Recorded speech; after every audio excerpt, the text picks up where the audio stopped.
Bisa kita mulai atau masih menunggu teman-teman yang lain? Sudah 20, Pak. Sudah 20 ya? Iya. Kita mulai aja lah ya. Ya. Boleh, Pak. Iya, Pak. Boleh, Pak. Boleh. Baik, Pak. Lanjut. Baik, bismillahirrahmanirrahim. Assalamualaikum warahmatullahi wabarakatuh. Selamat sore, salam sejahtera buat kita semua. Terima kasih sudah kumpul semua ya. Mohon maaf agak terlambat tadi ini. Kebetulan ada saudara yang meninggal ya, jadi harus ke sana dulu tadi. Baiklah, Bapak Ibu sekalian, kita lanjutkan materi perkuliahan kita pada sore hari ini. Ya, ini adalah pertemuan kelima ya, sudah pertemuan kelima kita. Mudah-mudahan kita bisa selesaikan sampai akhir. Izinkan saya mau share screen dulu.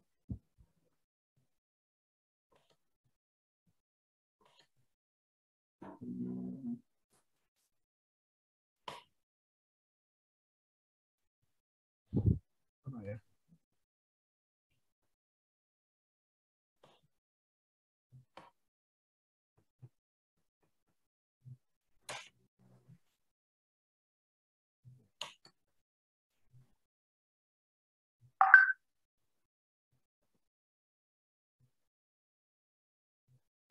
Ya.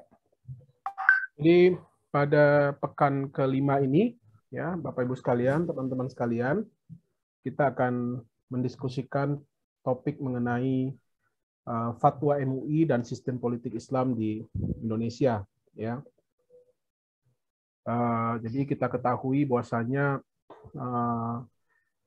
fatwa MUI ya yang dikeluarkan oleh Dewan Syariah Nasional (DSN) MUI ini menjadi salah satu instrumen ya, hari ini menjadi salah satu instrumen untuk mensahkan ya atau merekomendasikan satu akad ya yang akan dipergunakan transaksinya atau instrumennya dalam instrumen keuangan Islam, dalam institusi keuangan Islam ya, baik di perbankan, asuransi maupun di pasar modal.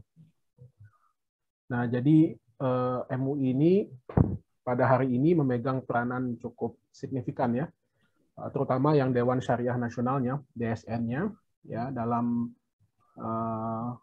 pengembangan lah ya instrumen akad yang dipergunakan dalam sistem keuangan syariah. Jadi pada hari ini kita akan cukup banyak beberapa topik yang akan kita bahas ya, terutama terkait dengan peran MUI DSN dan juga bagaimana perubahan struktur ekonomi Islam di Indonesia ya, sehingga ini bisa menjadi salah satu wujud nyata lah ya peran daripada MUI ini dalam memperkuat ya sistem keuangan syariah atau sistem ekonomi syariah di Indonesia. Nah, Bapak Ibu sekalian, teman-teman sekalian ya, jadi saya di awal ini ingin memberikan satu gambaran di kita ya dalam perkuliahan kita ini bagaimana sesungguhnya peran perkembangan politik kelembagaan Islam di Indonesia ya.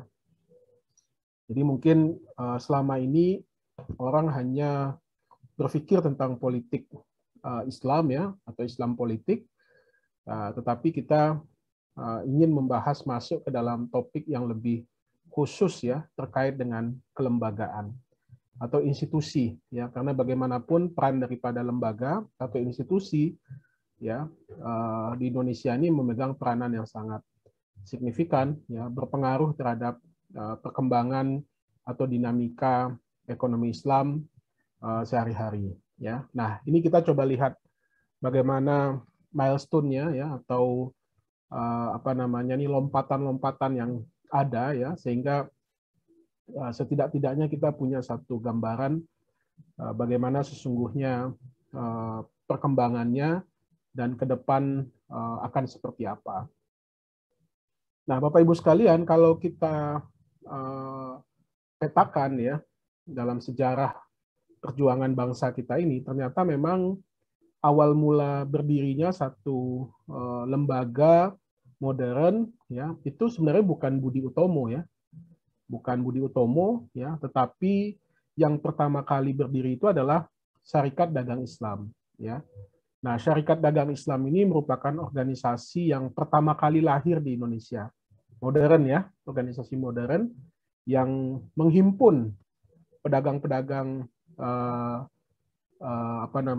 yang memiliki kesamaan pandangan, ideologi ya, dalam hal ini Islam ya, berkumpul menjadi satu kesatuan ya, dan membentuk satu lembaga yang kemudian diberi nama Syarikat Dagang Islam. Itu tahun 1905 ya, artinya jauh sebelum berdirinya Budi Utomo yang 1908 ya. Nah, jadi sebenarnya pencetus atau penggagas ide lahirnya organisasi modern di Indonesia itu sebenarnya adalah Syarikat Dagang Islam. Nah, kemudian Syarikat Dagang Islam ini bertransformasi menjadi Syarikat Islam karena mungkin cakupannya akan lebih luas ya, jangkauannya lebih luas, sehingga tidak hanya menghimpun para pedagang, tetapi juga keseluruhan aktivis-aktivis Islam pada waktu itu.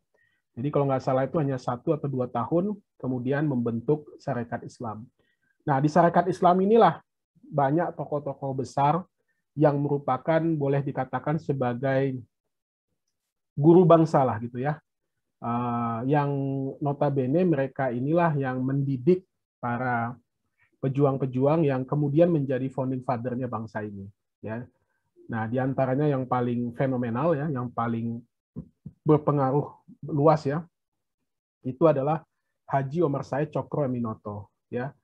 Nah, Pak Cokro Aminoto inilah yang kemudian menjadi mentornya ya Presiden Soekarno dan juga para pejuang-pejuang kebangsaan pada waktu itu ya. Jadi tempat kediaman beliau itu menjadi semacam sekolah lah ya, tanda kutip ya, tanda petik, di mana banyak para pejuang-pejuang ya, tokoh-tokoh bangsa belajar dan bertukar pikiran dengan host Cokro Aminoto. Nah, pada saat itu Cokro Aminoto ini sudah punya pengaruh yang kuat ya. Jadi dasar keislamannya kalau kita boleh buat irisannya, ini satu zaman atau satu fase dengan bangkitnya keislaman di kawasan Timur Tengah maupun Asia Selatan ya, di Pakistan, Bangladesh, dan juga di Mesir pada waktu itu ya. Jadi satu periode nih dengan tokoh-tokoh pergerakan pada waktu itu di beberapa negara di Mesir ya, Bangladesh, Pakistan, yang ini banyak mempengaruhi cara berpikirnya Host Cokro Aminoto. Dan semangat revolusioner inilah yang kemudian juga ditularkan kepada pejuang-pejuang kita pada waktu itu, diantaranya adalah Insinyur Soekarno. Nah, baru kemudian lahir Nahdlatul Ulama tahun 1912, Kiai Haji Hasyim Asy'ari ya, yang sepertinya itu terbalik Pak. 1912 itu Muhammadiyah, 1926 itu NU. Ya, benar, kebalik ya. Jadi 1912 ini Muhammadiyah dulu, sorry, mohon maaf, ini kebalik ininya. Kiai Haji Ahmad Dahlan dan juga Nahdlatul Ulama 1926, benar ya, benar sekali, saya koreksi lagi ininya. Gambarnya ya. Nah, ini menandakan era baru ya, artinya keberadaan Nahdlatul Ulama dan Muhammadiyah ini menjadi fase awal ataupun era baru dari mulai terorganisirnya ya, gerakan keislaman ya, yang berbasis kepada intelektual lokal ya di dalam negeri, yang nantinya akan banyak mempengaruhi perkembangan politik di Indonesia. Ya, Nahdlatul Ulama kita tahu banyak berbasis kepada kalangan pesantren, sementara Muhammadiyah ya banyak melahirkan tokoh-tokoh pendidik lah ya, di mana kita tahu ya sekolah-sekolah ya maupun perguruan tinggi di Muhammadiyah yang berada di bawah afiliasi Muhammadiyah berkembang sangat pesat pada waktu itu. Nah, 1943 juga mulai berdirinya Partai Islam Ya, NU kemudian juga bertransformasi ya menjadi partai politik pada waktu itu, dan selain itu juga 43 itu juga berdirinya Partai Masyumi. Ya, ini menjadi salah satu partai besar pada waktu itu. Nah, peristiwa lainnya itu adalah 1945 itu Piagam Jakarta, ya, lahirnya Piagam Jakarta yang kemudian atas kesepakatan para founding fathers akhirnya tidak jadi digunakan sebagai salah satu unsur dalam pembukaan Undang-Undang Dasar. Nah, 1946 berdirinya Kementerian Agama yang kemarin diributkan oleh Pak Menak ya, Menteri Agama. Ya, tahun 1955 itu pemilu paling demokratis yang pernah diadakan di Indonesia yang kemudian melahirkan. Nah, ini ya, ini juga mungkin bisa jadi refleksi buat kita. Masyumi di peringkat kedua ya dengan 20,9% dan NU di peringkat ketiga 18,4%. Nah, peringkat pertama itu adalah PNI ya, Partai Nasional Indonesia. Kalau nggak salah sekitar 22-25%. Nah, artinya apa? Sebenarnya politik Islam yang direpresentasikan oleh Masyumi dan NU ini sudah memberikan satu gambaran kepada kita bahwasanya partai politik Islam ini semenjak awal atau dari awal sudah menjadi salah satu peserta pemilu yang memiliki pengaruh yang signifikan gitu. Ya. Jadi kalau kita hitung sebenarnya ya teman-teman sekalian, ini kita bukan bicara bukan ini partai politik ya, tidak. Tetapi kalau kita lihat persentasenya ya, katakanlah Masyumi NU itu representasinya 39% ya. Kalau di jumlah ya, suaranya Masyumi dan NU ditambah lagi mungkin ada partai-partai Islam lainnya, kita tidak tahu. Ya mungkin sekitar 40%-an ya. Jadi artinya ceruk pasar dari partai-partai Islam ini sebenarnya juga masih terbuka lebar, terbuka luas lah gitu ya. Kalau merujuk kepada struktur pemilih di kita ya. Jadi artinya masa depan partai Islam ini sebenarnya masih terbuka lebar ya untuk bisa berpengaruh ya, memberikan kontribusi positif terhadap pembangunan di Indonesia atau terhadap pengelolaan negara di kita ini. Kemudian tahun 1966 lahirnya Orde Baru. Ya 1973 dilakukannya fusi partai dan juga organisasi sosial kemasyarakatan yang kemudian melahirkan Partai P3 ya, Partai Persatuan Pembangunan tahun 1973 yang ditandai dengan penyederhanaan partai politik ya pada zaman Orde Baru itu hingga kemudian menjadi 3 partai politik saja ya, diantaranya adalah salah satunya adalah P3. Nah, tahun 1975 lahirnya Majelis Ulama Indonesia. Jadi sebenarnya fase-fase ini kita ingin melihat, memotret sebenarnya positioning daripada kelembagaan Islam atau institusi keislaman itu di mana gitu ya. Jadi kalau kita lihat sebelum Indonesia merdeka, ya itu perjuangannya itu ada di Piagam Jakarta. Ya, tapi karena tadi sekali lagi ada pertentangan dan juga ingin memberikan semacam untuk masa depan kalangan tercinta.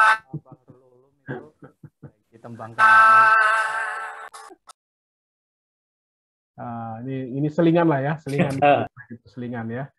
Tembang kenangan Pak Andi. Tembang kenangan ya.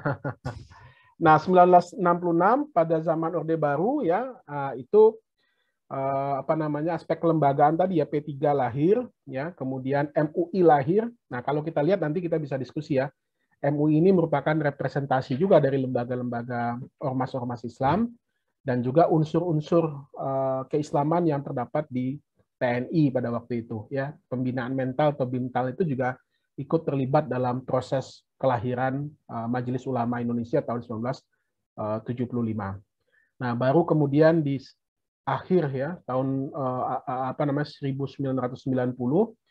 nah mulai berdiri ICMI ya, Ikatan Cendekiawan Muslim, media pertama Republika, artinya yang lahir sebenarnya juga sudah banyak sebelumnya, ada Panji Mas dan lain sebagainya ya, tapi yang lahir di awal tahun 1990 ini adalah Republika dan salah satunya lagi adalah Bank Muamalat Indonesia. Ya, ini cikal bakal. Ya, jadi kalau kita lihat ada transformasi fase-fase yang sudah terjadi ya, mulai dari institusi ormas, institusi politik ya, Kita tahu juga di tahun 98 ya, pasca Orde Baru, pasca berakhirnya Orde Baru dan dibuka keran politik, banyak juga partai-partai politik yang lahir ya pada pemilu tahun 1999 ya. Pemilu pertama setelah Orde Baru selesai, dan itu juga banyak melahirkan partai-partai politik Islam ya. Jadi ada satu revival kembali lah gitu ya, kebangkitan politik Islam ini. Nah, ICMI Republika lahir, nah barulah kemudian cikal bakalnya inilah yang kemudian setelah tahun 1990 ini mulai bermunculan terjadi perkembangan yang cukup signifikan ya, mulai dari lembaga-lembaga keagamaan maupun lembaga-lembaga ekonomi ya. Secara politik ya yang tidak bisa kita pungkiri, mulai lahirnya undang-undang yang mengatur pengelolaan instrumen ekonomi dan keuangan Islam ya, di antaranya perbankan syariah, undang-undang zakat, undang-undang wakaf ya, kemudian yang terakhir ini BPKH, Badan Pengelola Keuangan Haji, undang-undang jaminan produk halal ya, itu di antaranya, dan peraturan-peraturan turunan yang mengikutinya. Begitu juga dengan kelembagaan. Ya, terjadi perkembangan yang cukup signifikan di lembaga otoritas juga sudah mulai ada lembaga-lembaga yang mengurus persoalan ekonomi dan keuangan syariah, mulai dari Bank Indonesia, Otoritas Jasa Keuangan, ya, dan lain sebagainya. Nah, begitu juga dengan lembaga-lembaga ormas yang hari ini banyak kita kenal, ya, MES, IAEI, ya, dan lembaga yang kemudian menjadi regulator, ya, atau yang melakukan pengawasan terhadap beberapa instrumen seperti Basnas, ya, Badan Wakaf, KNEKS, ya, dan juga Badan Pengelola Keuangan Haji. Nah, jadi itu ada proses transformasi yang cukup menarik kalau menurut saya, kalau kita pelajari ya, kalau kita bisa memotretnya lebih jauh ya. Jadi ada pergeseran, ya, perkembangan daripada semangat keislaman ini ya, yang tidak lagi hanya sebatas pendirian partai politik atau ormas, tetapi sudah mulai masuk ke dalam tataran birokrasi ya, dan juga tujuan-tujuan ekonomi ya, yang sudah menunjukkan ada semacam keterbukaan ya, dan juga ruang yang diberikan oleh negara, oleh pemerintah kepada umat Islam untuk mulai mengatur dan mengelola ekonomi Islam. Nah, ini tentu merupakan satu pertanda yang cukup baik buat kita hari ini ya, sehingga institusi atau lembaga keuangan Islam, ekonomi Islam itu bisa tumbuh dan berkembang cukup signifikan ya. Walaupun mungkin dari sisi market share masih perlu dikejar, tetapi minimal semua perangkatnya itu sudah terpenuhi ya. Semua perangkatnya itu sudah terpenuhi. Nah, tinggal bagaimana kita memperbaiki atau meningkatkan kualitasnya, meningkatkan market share-nya, berkolaborasi dan bersinergi satu dengan yang lain. Nah, jadi milestone perkembangan politik kelembagaan Islam di Indonesia ini menunjukkan satu tren yang positif ya, kalau boleh kita katakan demikian. Nah, tinggal sekarang bagaimana kita mengisi ruang-ruang yang tersisa tersebut. Nah, Bapak Ibu sekalian, ya, nah ini juga menjadi satu hal yang menarik ya. Nah, kenapa? Satu sisi tadi yang saya katakan sudah mulai munculnya undang-undang terkait dengan ekonomi syariah ya, yang yang sudah ada ya. Ini kalimatnya kurang tepat ya. Jadi seperti tadi ya, undang-undang perbankan ya, undang-undang zakat, wakaf dan lain sebagainya. Kemudian kaitan RUU ekonomi syariah dengan undang-undang yang sudah ada. Nah, ini juga perlu kita buatkan linknya ya, atau hubungannya ya. Nah, baru kemudian ada harmonisasi undang-undang ekonomi syariah dengan undang-undang yang sudah ada ya, supaya apa? Supaya dia punya keterkaitan satu dengan yang lain ya. Jadi jangan sampai, nah ini makanya ini penting juga nih ya, kita amati, jangan sampai nanti keberadaan masing-masing peraturan perundang-undangan itu berdiri sendiri ya. Jadi dia tidak punya benang merahnya dengan peraturan undang-undang yang lain. Nah, harusnya idealnya dia bisa saling kait-mengkait. Jadi ada hubungan yang kuat ya, secara harmonis gitu ya, satu dengan yang lain. Nah, ini bisa kita lihat ya, Bapak Ibu sekalian ya. Nah, yang saya maksud tadi itu ya Undang-Undang Nomor 21 Tahun 2008 tentang Perbankan Syariah, ya. Nah, ini harusnya, ya, kalau seandainya nanti, ya, ini dilakukan amandemen atau revisi, dia juga sudah harus bagaimana melingkannya, ya, dengan peraturan perundang-undangan yang lain. Begitu juga dengan Undang-Undang Nomor 19 Tahun 2008 tentang Surat Berharga Syariah Negara atau SBSN. Ini juga sudah harus mulai difikirkan bagaimana melingkannya dengan yang lain. Ya, contoh, kalau mau melingkan dengan sukuk misalkan, ya, atau melingkan dengan zakat misalkan, atau melingkan dengan wakaf misalkan. Nah, ini sudah harus ada, sudah mulai harus difikirkan. Jadi dia tidak masing-masing berdiri sendiri gitu, ya. Atau misalkan undang-undang tentang pengelolaan zakat misalkan, ya.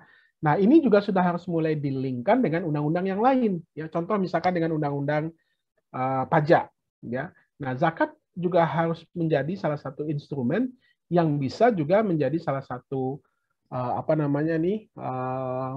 kalau saat ini masih pendapatan pengurang, ya, pengurang pendapatan tidak kena pajak, ya. Nah, siapa tahu nanti ke depan ini bisa dilingkan dengan yang lain. Jadi proses ini mesti menjadi satu PR buat kita, ya, supaya masing-masing peraturan perundang-undangan kita itu punya kaitan satu dengan yang lain. Jadi dia tidak hanya sebatas berdiri sendiri, ya, tetapi dia punya satu rangkai. Nah, solusinya itu adalah bisa dibuat dalam satu payung hukum, ya. Kalau kita kenal sekarang dengan istilah Omnibus Law, OBL, ya, Omnibus Law,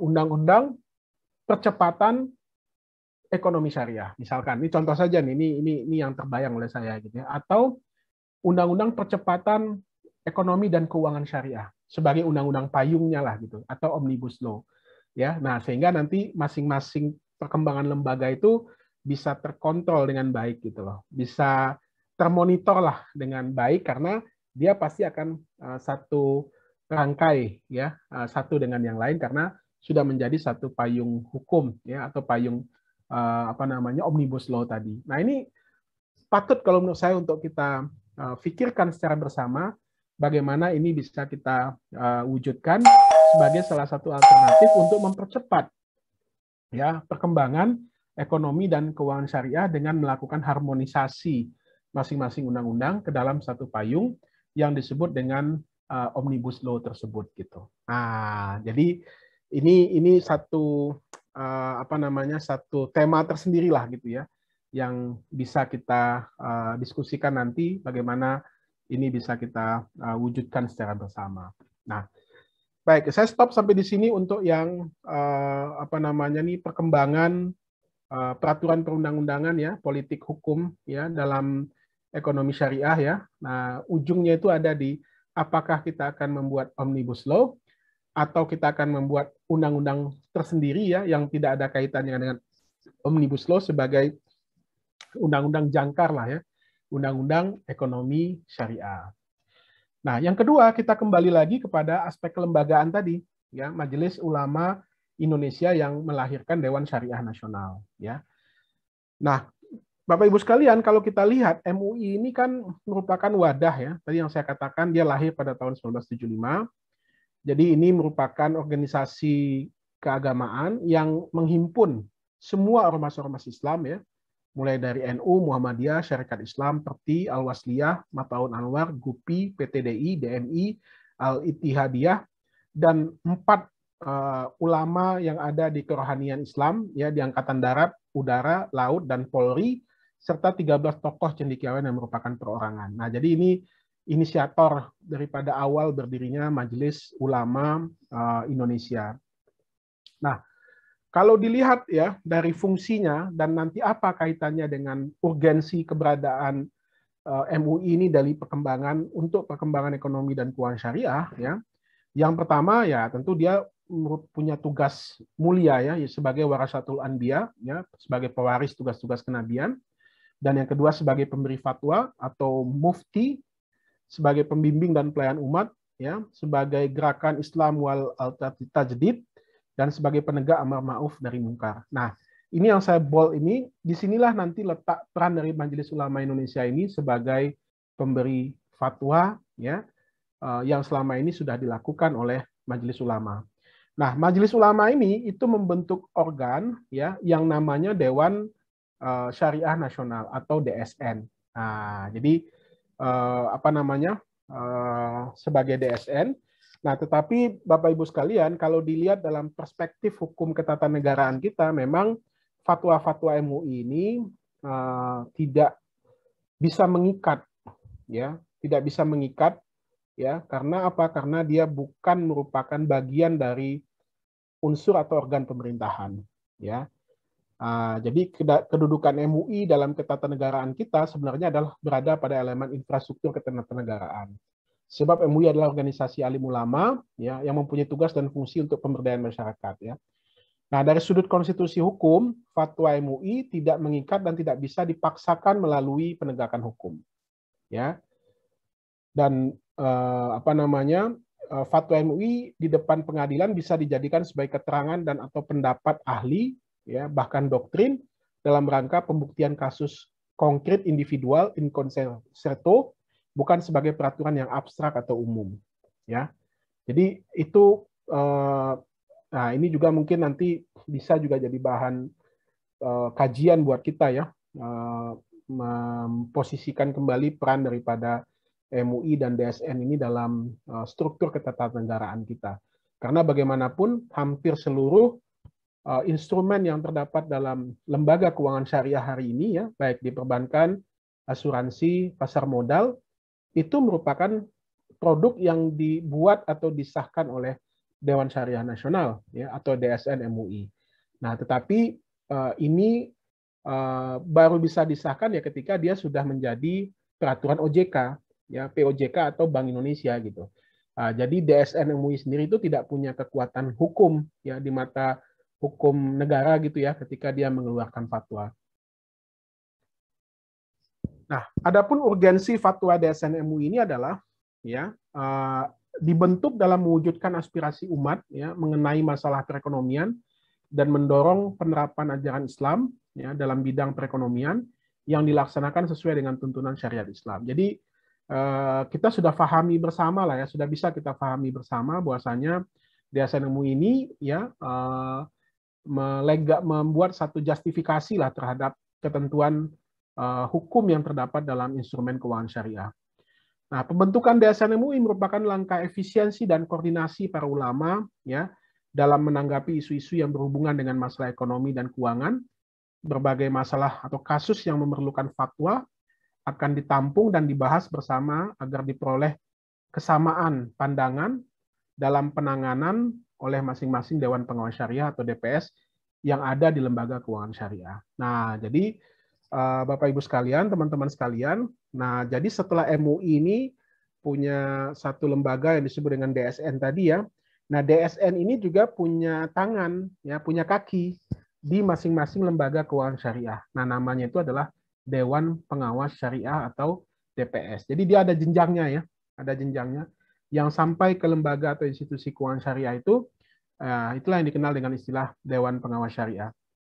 Nah, untuk mendorong penerapan ajaran dalam kehidupan ekonomi dan keuangan, DSN MUI agar senantiasa berperan secara proaktif dalam menanggapi perkembangan masyarakat Indonesia yang dinamis dalam bidang ekonomi dan keuangan. Jadi urgensi fatwa ini sangat penting ya, Bapak Ibu sekalian ya, kalau kita lihat dari alur yang dibuat tadi, ya bagaimana sesungguhnya DSN MUI ini menjadi salah satu instrumen penting ya dalam ketika kita akan menjalankan ekonomi dan keuangan syariah, terutama di lembaga-lembaga keuangan ya. Tanpa itu ya tentu saja ini tidak bisa berjalan. Artinya harus memiliki kelegalan ya dari aspek hukum ya sudah fatwanya itu sudah harus keluar ya sebelum nanti itu bisa dijalankan di masing-masing lembaga keuangan syariah. Nah, ini sejarah Dewan Syariah ini saya lewati saja. Nah, ini Bapak Ibu sekalian ya bagaimana pola hubungan DSN MUI ini ya.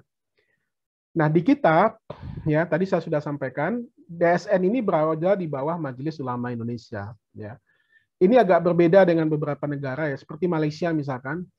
DSN-nya itu, Syariah Board-nya itu berada di bawah bank negara ya, atau bank sentralnya. Tapi di kita, DSN kita ini di bawah Majelis Ulama Indonesia.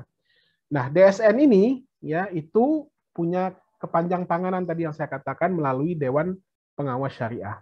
Nah, jadi titik temunya inilah ada di Dewan Pengawas Syariah ya, yang merupakan ya unsur pengawas ya di dalam lembaga keuangan syariah yang nantinya ya itu akan ketemu nantinya titik temunya itu ada di OJK ya dan juga di Direktorat Perbankan Syariah yang membawahi unsur lembaga keuangan syariah di OJK tersebut. Jadi dia merupakan organ yang terpisah nih ya Bapak Ibu sekalian ya teman-teman sekalian antara Majelis Ulama Indonesia dengan dia tidak berada pada satu jalur komando dengan atau jalur struktural dengan OJK, tetapi dia menempatkan ya Dewan Pengawas Syariahnya di bawah lembaga keuangan ya dalam hal ini Bank Umum Syariah atau unit usaha syariah. Nah, proses pengawasannya itu ada di DPBS atau ada di OJK. Nah, gitu kira-kira pola hubungan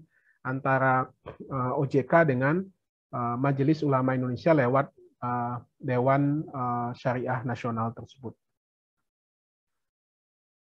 Nah, adapun fungsi DSN tadi ya sudah sempat kita singgung sedikit, fungsi operatif, fungsi rekomendatif sebagai pelapor dan pemberi usulan kepada Bank Indonesia atau OJK ya dalam hal ini dan Departemen Keuangan untuk menjatuhkan sanksi. Jadi hanya sebatas 3 hal itu ya, operatif, rekomendatif, dan sebagai fungsi pelapor dalam pemberian usulan sanksi ya kepada lembaga keuangan syariah yang melanggar tentunya ya, tidak sesuai dengan ketentuan OJK.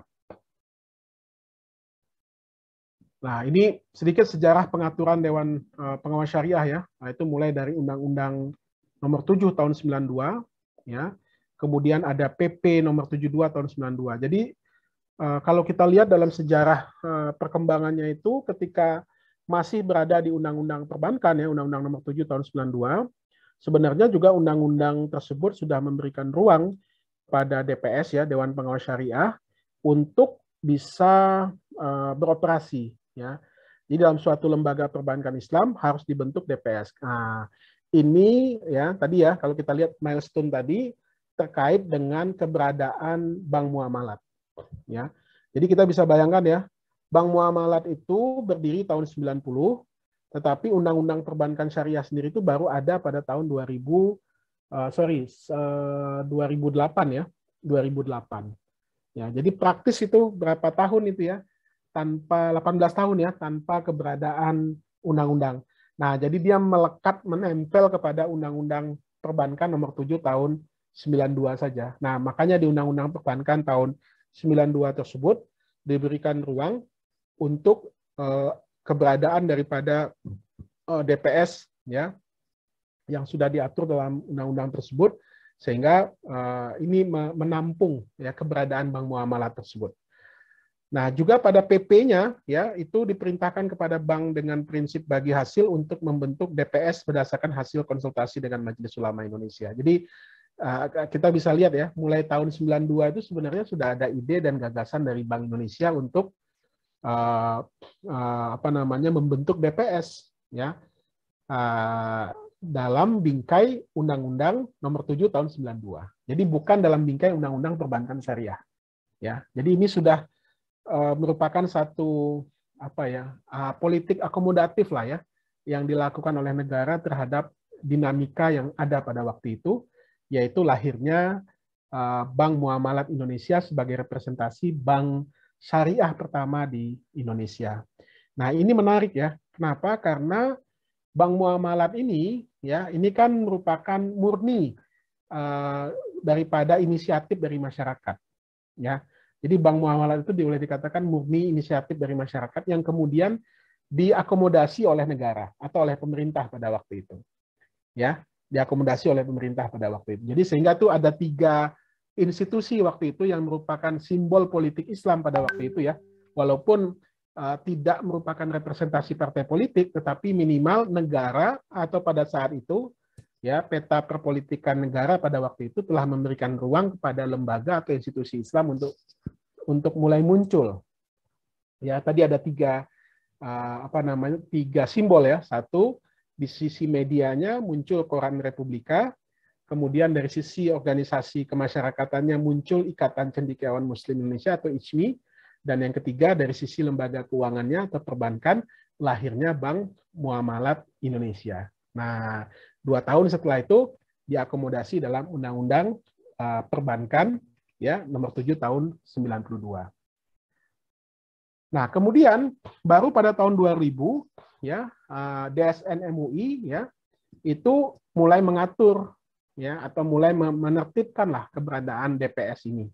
Ya, jadi tiap-tiap DPS didirikan dengan anggota yang berasal dari usulan DSN. Nah, kemudian melalui peraturan Bank Indonesia tahun 2004-2006 diatur juga bahwa setiap bank syariah wajib memiliki DPS. Nah, jadi semenjak itu tahun 2004-2006 itu ya setiap bank syariah sudah wajib memiliki DPS. Kenapa? Karena tadi ya ini sudah mulai ada cikal bakal ya sudah ada 2 pada waktu itu ya Bank Muamalat dengan masih Bank Muamalat sendiri. Nah, ini mungkin Bank Indonesia mengantisipasi ya teman-teman sekalian mengantisipasi akan munculnya atau akan lahirnya lembaga-lembaga keuangan atau perbankan syariah setelah kebijakan ini lahir ya. Nah, ini kan terbukti ya. Setelah itu muncul Bank Mandiri ya, PSM, Bank Syariah Mandiri, kemudian dan diikuti oleh lembaga-lembaga perbankan lainnya. Ya. Nah, lahirnya Undang-Undang Nomor 2 ya, Nomor 21 tahun 2008 tentang perbankan syariah. Nah, di sini menegaskan DPS wajib dibentuk di bank syariah dan bank umum konvensional yang memiliki unit usaha syariah ya, berdasarkan rekomendasi DSN MUI. Nah, pengaturan lebih lanjut diatur dalam peraturan Bank Indonesia. Nah, jadi Bapak Ibu sekalian, teman-teman sekalian, ya. Jadi sejarah berkembangnya mulai dari urutannya tadi ya, tata urutannya ya, MUI, kemudian melahirkan DSN, kemudian melahirkan DPS ya. Nah, ini kan kemudian bagaimana penempatan DPS di masing-masing lembaga perbankan ini tidak lepas dari bagaimana kekuatan politik kelembagaan tadi yang saya katakan yang bisa menembus peraturan perundang-undangan yang mungkin pada waktu itu sangat ketat gitu ya. Jadi kita bisa bayangkan ya undang-undang perbankan itu kan biasanya undang-undang yang regulated ya, yang sangat ketat gitu ya. Undang-undang nomor nomor berapa tadi itu 7 tahun 92 ya. Nah, tetapi ini sudah bisa mendapatkan ruang dalam undang-undang tersebut sehingga keberadaan DPS itu diakui atau diakomodir ya. Nah, ini menarik sebenarnya nih kalau Anda juga mau mengkaji ya cikal bakal lahirnya DPS itu. Jadi semata-mata tidak hanya sekedar kepanjang tanganan dari DSN ya, tetapi dia diadopsi ataupun diakomodir ya dalam peraturan perundang-undangan. Dalam hal ini adalah peraturan Undang-Undang Perbankan Nomor 7 Tahun 92. Nah, kita lihat tadi tata urutannya tadi, kemudian diatur oleh PP ya. Kemudian setelah itu baru ya, setelah itu ya tahun 2000 baru DSN dan Bank Indonesia mengatur ya. Nah, terakhir dengan lahirnya Undang-Undang Perbankan Syariah, maka DPS wajib dibentuk baik di Bank Umum Syariah atau BUS istilahnya, Bank Umum Syariah, maupun UUS ya, unit usaha syariah yang ada di bank konvensional ya. Nah, akhirnya berkembang sampai dengan saat ini. Nah, jadi kalau kita tarik garis lurus ya ataupun benang merahnya, ini kan sangat terlihat sekali bagaimana ya, kekuatan politik kelembagaan itu ya itu mempengaruhi perkembangan substansi ya daripada ekonomi dan keuangan syariah. Ya, jadi dia sudah diakomodir dalam undang-undang yang sebelumnya, ya, adalah murni undang-undang mengatur tentang perbankan konvensional, karena tadi undang-undang perbankan syariah saja itu lahir pada tahun 2008 gitu teman-teman sekalian. Ya, lahirnya tahun 2008 ya, tetapi mulai dari tahun 92 ya, itu kan sudah diatur ya, sudah masuk ke dalam instrumennya. Jadi artinya apa? Ya, negara tadi sudah memikirkan, ya ini dugaan saya ya, sudah memprediksi ke depan pasti akan muncul atau akan lahir banyak lembaga keuangan syariah atau perbankan syariah yang hari ini itu hadir, ada gitu, dan itu terbukti ya. Setelah itu kan munculnya banyak lembaga atau perbankan syariah ya, mulai dari BSM, Bank Syariah Mandiri, sampai hari ini kita punya 3 bank yang dikonversi menjadi bank syariah. Nah, jadi ini menarik sebenarnya untuk kita dalami ataupun untuk kita kaji. Nah, terakhir teman-teman sekalian ya, perkembangan atau dinamika ekonomi keuangan syariah itu tidak lagi sebatas kepada perbankan syariah saja, ya, tetapi dia sudah berkembang, ya. Jadi kita sudah memasuki fase baru dalam perkembangan ekonomi dan keuangan syariah kita, ya, tidak lagi didominasi oleh institusi atau lembaga perbankan, ya, tetapi sudah cukup berkembang secara signifikan. Nah, kalau boleh saya tampilkan beberapa instrumennya itu atau beberapa gambarannya itu.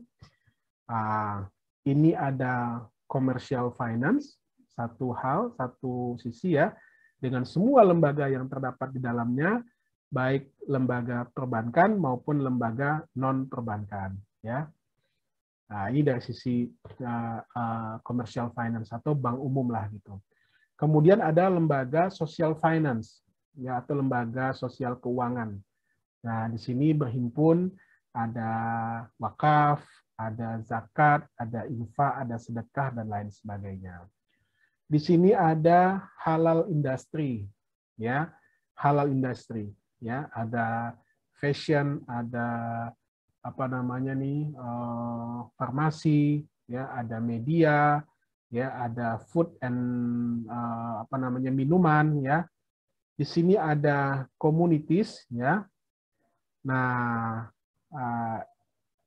dari kesemuanya ini, ya, itu ya terbagi juga, ya, ada skala usahanya mikro, skala usahanya kecil, skala usahanya medium atau kecil, medium, dan korporasi, ya, dan korporasi. Nah, kesemuanya ini tentu perlu ada satu ekosistem, ya, yang harus terkelola secara bersama, ya, sebab ini kalau tidak bisa terkelola, ya tentu kita akan menjadi bangsa yang sebagai konsumen saja, ya, dari produk-produk yang sama yang berasal dari luar negeri, ya. Nah, posisi kita pada hari ini ya masih sebatas sebagai konsumen, belum kita beranjak sebagai produsen, ya, kita belum beranjak sebagai produsen, tapi baru sebatas konsumen. Nah, kalau ini kita lakukan, apa yang harus kita persiapkan, ya, teman-teman sekalian? Yang pertama, human capital, ya. Yang kedua, research and development. Yang ketiga, regulation. Yang keempat, branding. Yang kelima, digital teknologi atau IT. Yang keenam adalah awareness. Ini dari sisi demand-nya. Nah, dari sisi supply-nya, 5 hal ini menjadi satu keharusan yang harus dipersiapkan. Nah, apa yang kita lakukan hari ini, perkuliahan S1, S2 dalam bidang ekonomi keuangan Islam, itu menjadi bagian dalam persiapan human capital tadi, ya, sehingga nanti akan terbentuk satu iron stock lah gitu ya, sumber daya manusia yang bisa memberikan kontribusi terhadap perkembangan lembaga atau ekosistem ekonomi dan keuangan syariah tersebut, ya.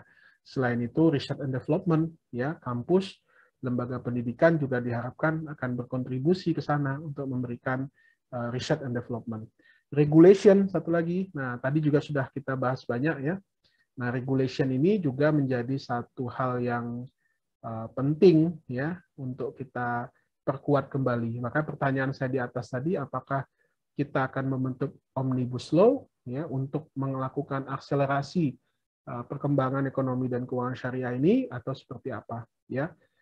Yang keempat, branding ya, untuk memperkuat aspek promosi kita ya, memperkuat aspek percepatan pengetahuan ya di tengah-tengah masyarakat kita ya, dan yang jangan lupa satu lagi yaitu adalah digital teknologi. Nah, tanpa itu semua ya, tanpa khususnya digital teknologi ini, nah tentu kita akan susah atau sulit bersaing dengan yang sudah berkembang lebih dulu. Ya, karena bagaimanapun ke depan ini adalah eranya big data, eranya blockchain, ya, eranya Internet of Things, eranya artificial intelligence. Nah, ini harus disinergikan secara bersama. Ya, tidak mungkin hanya secara parsial ya, tapi harus didorong secara bersama-sama. Nah, jadi semakin ke sini ya, semakin ke sini peran-peran ini ya tentu kita berharap banyak diisi oleh regulasi-regulasi ataupun oleh pemerintah tentunya sebagai instrumen atau sebagai pemilik resources yang terbesar ya. Nah, di samping itu juga lembaga-lembaga keuangan, lembaga-lembaga masyarakat, lembaga pendidikan itu juga memberikan kontribusi terhadap perkembangan ekonomi dan keuangan syariah ini. Nah, demikian teman-teman sekalian ya sebagai pengantar untuk kita bisa diskusikan ya, karena topik kita pada hari ini terkait dengan fatwa MUI dan sistem politik Islam di Indonesia. Sebagai pengantar saya cukupkan ya supaya kita bisa diskusikan. Baik, ini sudah ada yang mengangkat tangan, Pak Novian Syah. Silakan Pak Novian Syah. Ini dari Batam nih Pak Novian Syah ini. Silakan Pak. Ini mohon maaf ya, saya mungkin juga ini cuacanya gelap sekali ya, sedang hujan lebat. Takut ada gangguan, jadi ininya saya stop video saya supaya nggak terganggu ininya ya, jaringannya gitu. Silakan Pak Novian Syah. Assalamualaikum Pak, izin. Sorry Ibu ya, sorry ya, mohon maaf Bu. Sorry. Maaf Pak, ya sorry. Memang nama saya agak spesial Pak. Ya silakan. Izin Pak, saya tidak pakai video ya Pak ya, karena lagi jaringannya kurang optimal. Izin, saya kemarin ada ikut dari Bank Indonesia bekerja sama dengan Basnas RI ya, dalam agenda ISEF. Dan saya waktu itu mengikuti tentang zakat core principle. Saya juga berterima kasih dengan Pak Handi Riza yang alhamdulillah tetap konsisten dari awal materi ini dibahas. Selalu saya dengar beliau membahas tentang zakat dan pajak, tapi lebih concern ke pajak. Izin Pak, waktu itu saya mendengar tentang zakat core principle karena memang pada hari ini dalam pengelolaan zakat memang sudah harus menuju ke zakat core principle. Cuman waktu itu saya kurang begitu maksimal mendengar tentang apa-apa saja karena yang saya dengar waktu itu adalah bagaimana memanajemen resiko atau bagaimana kita menjaga kepercayaan dari para muzaki. Mungkin Pak Handi Riza selaku dari akademisi boleh memberikan saya secara pribadi tentang pencerahan bagaimana zakat core principle tersebut Pak, karena alhamdulillah saya sebagai pengelola zakat di Basnas Kota Batam ingin mendapatkan informasi sejelas-jelasnya tentang zakat core principle tersebut Pak. Demikian Pak, terima kasih Pak. Assalamualaikum warahmatullahi wabarakatuh. Waalaikumsalam warahmatullahi wabarakatuh. Baik, terima kasih Mbak Novian Syahbat ya. Ya, baik sekali ya. Alhamdulillah Anda juga mengikuti program ISEF yang sedang berlangsung ya. Ini salah satu program yang digagas oleh Bank Indonesia ya. Nah, jadi betul ya, salah satu topik atau satu tema yang menjadi pembicaraan dalam ISEF itu adalah mengenai zakat core principle atau ZCP ya, atau ZCP ya, zakat core principle. Jadi ini merupakan satu konsep ya yang dirumuskan secara bersama ya oleh Bank Indonesia, oleh Basnas ya, apa namanya, yang merupakan prinsip-prinsip yang dapat diterapkan ya dalam pengelolaan zakat. Ya, jadi semacam inilah semacam prinsip utama lah gitu ya. Jadi kalau ada lembaga zakat ya yang ingin berdiri ya ataupun mendirikan lembaga zakat ya, baik itu dalam status sebagai LAS ya ataupun BAS, maka ada 18 prinsip dalam zakat core principle itu yang mestinya diterapkan gitu, Mbak Novian ya. Nah, apa saja ya diantaranya ya mungkin perlu juga nanti kita kita baca kembali bahannya, tetapi seingat saya ya, setahu saya itu ada terdiri dari pertama itu legalitas hukum. Ya, jadi jangan sampai nanti lembaga zakat yang berdiri itu menyalahi aturan atau menyalahi ketentuan hukum atau peraturan perundang-undangan yang ada. Ya, itu satu. Ya, jadi legalitasnya itu harus benar-benar diperhatikan. Ya, jangan sampai justru lembaga zakat itu menyalahi aturan atau ketentuan yang ada. Atau sebaliknya, ya ada lembaga yang berdiri tapi belum mengurus perizinan, tetapi sudah mengelola atau menampung uang zakat. Nah, itu juga akan jadi permasalahan nantinya. Ya, silakan mengikuti prosedur pendiriannya, urus dengan baik ya sampai kemudian mendapatkan izin ya dalam mengelola uang zakat tersebut. Itu satu. Yang kedua terkait dengan pengawasan zakat ya. Nah, ini juga sudah dibuat aturannya atau ketentuannya ya. Pengawasan zakat itu siapa nanti yang akan berperan ataupun bertugas dalam melakukan pengawasan zakat itu, karena bagaimanapun namanya lembaga yang mengelola keuangan pasti perlu ada satu pengawasan karena punya risiko ya. Ya tentu kita walaupun itu uang zakat ya tetap saja memiliki risiko. Nah, jadi itu silakan juga dipatuhi bagaimana mekanisme pengawasan zakatnya ya di lembaga pengelola zakat tadi gitu. Jadi unsur pengawasan itu sangat penting sekali. Nah, yang ketiga itu tata kelola zakat ya. Nah, itu juga harus dipenuhi ya melalui zakat core principle ini ya, tata kelola zakat ya, bagaimana manajerialnya, bagaimana pengelolaan sumber daya manusianya ya, bagaimana fungsi administrasinya. Nah, itu semuanya harus dipenuhi ya supaya lahir atau terbentuk lembaga zakat yang profesional ya. Nah, selain itu juga fungsi distribusi ya. Karena bagaimanapun zakat selain dia berfungsi sebagai fundraising ya, pengelola zakat, dia juga harus mampu melakukan pengelolaan atau melakukan fungsi distribusi tadi supaya dana zakat yang dia peroleh itu bisa termanfaatkan oleh asnaf yang ada atau 8 asnaf yang ada. Bisa produktif ya, bisa memiliki multiplier effect terhadap penerima zakat tadi ya. Nah, sehingga tentunya ini akan memberikan dampak yang signifikan bagi masyarakat di sekitar. Nah, selain itu juga ada fungsi manajemen risiko. Nah, ini penting juga nih Mbak Novian ya, sudah harus mulai belajar tentang manajemen risiko ya, pengelolaan lembaga zakat. Jangan sampai nanti ya karena tidak memiliki model pengelolaan yang baik ya, tidak memiliki manajemen risiko yang baik ya, sehingga pengelolaannya dilakukan secara ya apa adanya gitu.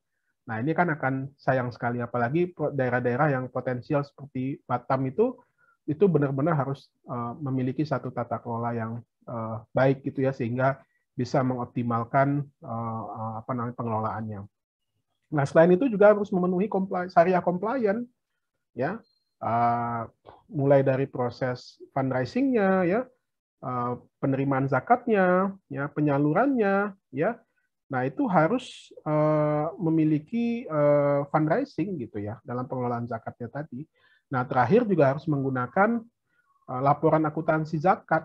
Nah, itu kan sudah ada kan, nah, PSAK zakat itu kan juga sudah ada, zakat dan wakaf. Nah, itu juga tidak boleh dilupakan. Nah, sehingga kalau ketika ini bisa terrealisasi atau terlaksana dengan baik, maka tentu kita berharap akan lahir muncul lembaga-lembaga zakat yang profesional dan handal gitu ya. Jadi tidak hanya sebatas kemampuan menghimpun saja, tetapi juga kemampuan mendistribusikan dan mengelolanya juga baik nantinya gitu. Jadi satu langkah inisiatif yang sangat baik menurut saya ya, Mbak Novian ya, yang dibuat oleh Basnas bekerja sama dengan Bank Indonesia dalam merumuskan zakat core principle. Jadi ini satu terobosan lah ya, yang nantinya juga kita berharap akan diikuti dengan wakaf core principle ya, lembaga-lembaga sosial keagamaan ini, karena potensinya sangat besar sekali di kita ini ya. Masa kita dengan segala potensi yang kita miliki kalah gitu loh dengan Singapura yang notabene itu bukan merupakan negara muslim, tapi kemampuannya mengelola wakaf itu luar biasa. Sekali-sekali nanti Anda coba jalan ke warisnya ya. Waris Singapura itu, lembaga pengelola wakaf Singapura itu yang di bawah Majelis Ugama Islam Singapura itu luar biasa. Tata kelolanya itu luar biasa sekali. Atau sudah ada yang pernah tuh bisa share ke teman-teman bagaimana mereka mengelola wakaf. Nah, begitu juga dengan zakat. Malaysia itu termasuk salah satu yang cukup unggul ya, terdepan dalam manajemen pengelolaan zakatnya. Nah, yang paling bagus itu setahu saya itu adalah negara bagian Selangor. Ya, Selangor.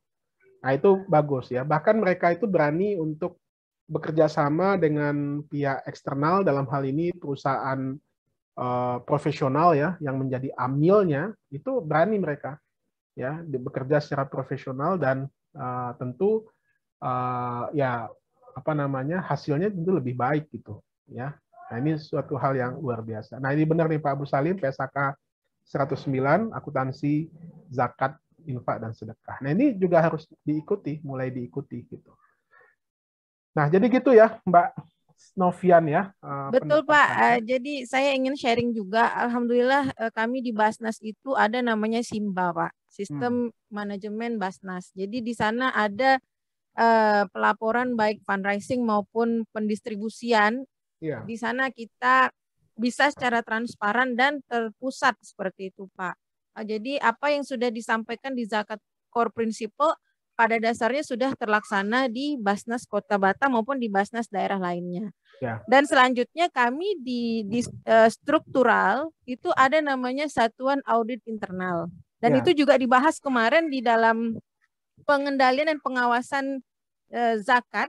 Di sana ada bahas tentang audit internal dan alhamdulillah cuman di Provinsi Kepulauan Riau Basnasnya sendiri belum ada sebenarnya Pak audit internal tadi.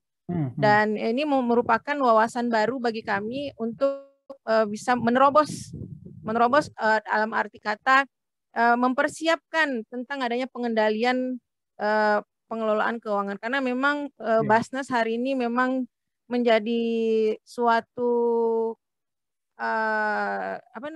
seperti harumlah bunga gitu Pak. Ada apalagi dalam masa-masa pandemi seperti ini. Ya. Itu yang perlu yang ingin saya sampaikan, yang saya sharing gitu Pak. Ya. Satu lagi Mbak Novian, kalau menurut saya setahu saya itu ada namanya World Zakat Forum ya, yang digagas juga oleh Basnas ya. Jadi itu semacam perkumpulan lembaga pengelola zakat internasional ya, World Zakat Forum itu. Nah, itu ya, juga betul, bagus Pak. Juga tahun depan. Bisa mungkin juga nanti ya muaranya itu, kalau ini saya ya, dugaan saya ya, atau analisa saya, akan terintegrasi nanti itu. Jadi seperti di bank itu ada IFSB ya, International Financial Service ya, Board ya, yang merupakan satu lembaga internasional yang menghimpun atau membuat semacam panduan-panduan dalam pengelolaan lembaga keuangan, terutama di perbankan. Nah, zakat itu juga harusnya begitu gitu. Jadi dia punya standar internasional yang nantinya juga terintegrasi dengan seluruh negara ya. Nah, kalau itu sudah bisa terjadi, dan itu nanti tidak akan ada lagi tuh sekat-sekat wilayah itu. Kalau nanti itu bisa diwujudkan gitu ya. Jadi masing-masing negara itu nanti bisa saja negara yang seperti dulu zaman Umar bin Abdul Aziz atau Umar bin Khattab itu, ketika sudah tidak ada lagi orang miskin di wilayahnya, itu dia harus mencari ya mustahik zakat itu keluar wilayahnya gitu. Nah, itu kalau bisa diwujudkan, wah itu luar biasa gitu ya. Jadi World Zakat Forum itu nanti bisa menghimpun ya potensi-potensi zakat yang nantinya juga bisa disalurkan ke negara-negara yang membutuhkan, apalagi negara Islam ini tidak hanya Timur Tengah ya, tetapi juga negara-negara Afrika itu juga banyak yang masih miskin gitu. Ethiopia ya, Ghana, Mali, Guyana ya, Zimbabwe ya, Nigeria itu kan sebagian besar penduduk Muslim yang sampai hari ini negara itu menjadi termasuk negara miskin di dunia gitu. Nah ini kalau bisa itu diwujudkan, wah langkah luar biasa nanti potensi zakat ini secara internasional itu bisa diwadahi. Tapi di Indonesia dulu deh gitu ya. Artinya Basnas kiprahnya harus diperkuat gitu ya, sehingga peran dan kontribusinya itu terhadap pembangunan di Indonesia itu bisa jauh lebih dirasakan ke depannya gitu. Mungkin gitu Mbak Novian ya. Baik Pak, terima kasih Pak. Doakan kami Pak ini Basnas, Ya, insya Allah, Pak. Mudah-mudahan amanah dan profesional Pak. Baik, terakhir Terima kasih. sebelum kita break ya, mungkin Mbak Sri Gentari dulu ya. Nanti Pak Hilman sama Pak Setio setelah ini ya. Atau kita kumpulkan dulu, mungkin kita lihat nanti waktunya. Silakan Mbak Sri Gentari. Ya, terima kasih waktunya Pak. Assalamualaikum warahmatullahi wabarakatuh. Waalaikumsalam. Yang mau saya tanyakan Pak, kan tadi kan kalau lihat sejarahnya bahwa BMI ya, Bank Muamalat Indonesia itu telah ada di tahun 1992 ya Pak ya. Nah tapi 90 ya maaf 90. Tapi kenapa perkembangannya sampai saat ini gitu? Tidak semarak bank-bank konvensional seperti BRI yang bisa masuk ke pelosok-pelosok gitu. Itu mungkin pertanyaan saya jadi pertanyaan aja sih Pak. Padahal payung hukumnya udah ada.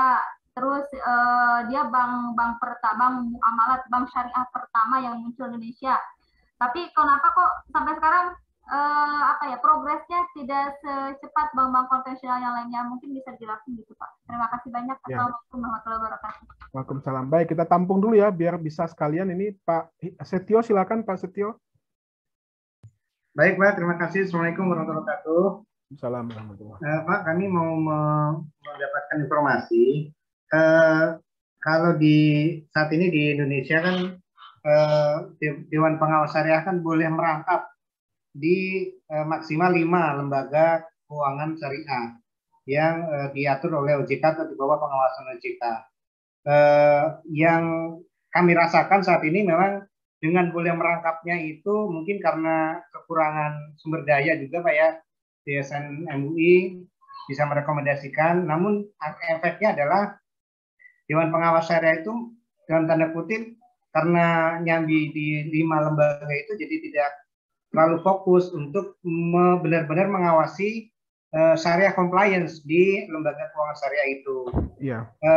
Mohon penjelasan Bapak, kira-kira kalau di luar negeri atau di selain Indonesia, apa itu di Malaysia atau di Singapura itu seperti apa praktek yang ada di sana sehingga benar-benar fungsi DPS itu bisa efektif dan efisien gitu Pak. Terima kasih Pak. Ya baik. Baik Pak Setio ya. Pak Hilman, silakan Pak. Ya, terima kasih Ustaz. Assalamualaikum warahmatullahi wabarakatuh. Waalaikumsalam. Saya tertarik dengan yang Ustaz sampaikan tentang wakaf ya.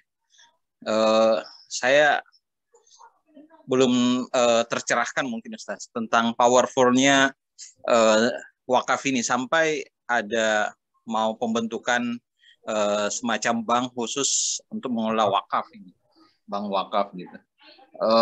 Karena menurut gambaran saya wakaf ya ibaratnya hampir sama dengan zakat dan sebagainya yang dikelola oleh Basnas atau apa dan sebagainya. Jadi bukan seperti bank, tapi kalau seperti yang saya dengar mau dibuat seperti bank, kira-kira Ustaz bisa berikan gambaran sebenarnya apa sih kekuatan atau kekuatan besar yang ada di wakaf itu? Baik, terima kasih, Ustaz. Baik, makasih Pak Hilman. Ini karena sudah azan, kita break dulu boleh ya? Nanti setelah itu kita jawab tadi pertanyaannya. Ya, bagus. Ya, baik, Pak. Pak Setio sama Pak Hilman ya. Oke. Oke, Mas Faizal nanti habis maghrib ya. Kita break dulu karena ini sudah terdengar azan. Ya, baik, terima kasih. Kita break. Kita akan lanjut setelah sholat maghrib dan istirahat ya. Terima kasih. Assalamualaikum warahmatullahi wabarakatuh. Waalaikumsalam warahmatullahi wabarakatuh.